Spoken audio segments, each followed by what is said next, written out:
দেখতে পাচ্ছেন এটাই সেই গুহা, যে গুহাতে 7 জন যুবক 309 বছর ধরে ঘুমন্ত ছিলেন আল্লাহ তাআলার নির্দেশে। বন্ধুরা, 2 নম্বর প্রশ্নের উত্তর দিলেন আসহাবে কাহাফ।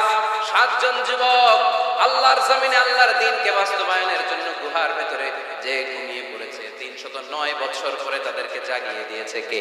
চলে এসেছি আমি সেই আসহাবে কাহাফের গুহাতে। আপনারা দেখতে পাচ্ছেন এটাই সেই গুহা, যে গুহাতে 7 জন যুবক 309 বছর ধরে ঘুমন্ত ছিলেন আল্লাহ তাআলার নির্দেশে।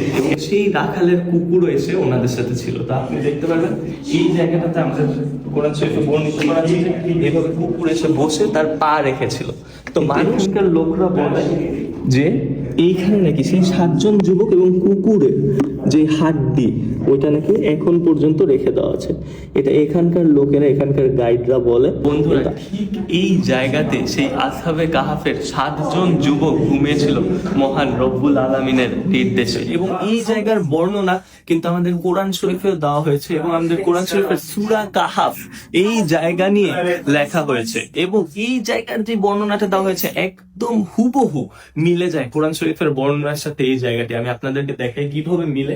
সবার প্রথমে 2টা জায়গার থেকে বলা আছে যে আলো এবং বাতাস ঢুকবে। প্রথম জায়গাটা আমি আপনাদেরকে দেখাই। এবং বন্ধুরা, আপনারা কি জানেন আমাদের ধর্মে ইনশাআল্লাহ কথাটি কিভাবে এসেছে? একবার এই জায়গা নিয়েই হযরত মুহাম্মদ সাল্লাল্লাহু আলাইহি ওয়াসাল্লাম কথা বলার সময় ইনশাআল্লাহ বলেননি। তারপর আল্লাহ তাআলা ওনাকে কি শিক্ষা দিয়েছিলেন আপনারা জানেন? না জানলে আমার সম্পূর্ণ আসহাবে কাহাফের এপিসোডটি দেখুন ইউটিউব চ্যানেলে। এই জায়গা নিয়ে এবং এই সকল ঘটনা নিয়ে সবকিছুই বলেছি আমার ইউটিউব ভিডিওতে। আমার আসহাবে কাহাফের ইউটিউব এপিসোডের লিংক দিয়ে দিচ্ছি কমেন্ট সেকশনে। আমি দেখতে পারি আমার ভিডিওস আপনারা নানান দেশ থেকে দেখেন, Bangladesh, India, America, Italy, France. তাই আমাকে জানান আপনি কোন দেশ থেকে দেখছেন, এবং ধন্যবাদ আপনাদের সকলকে।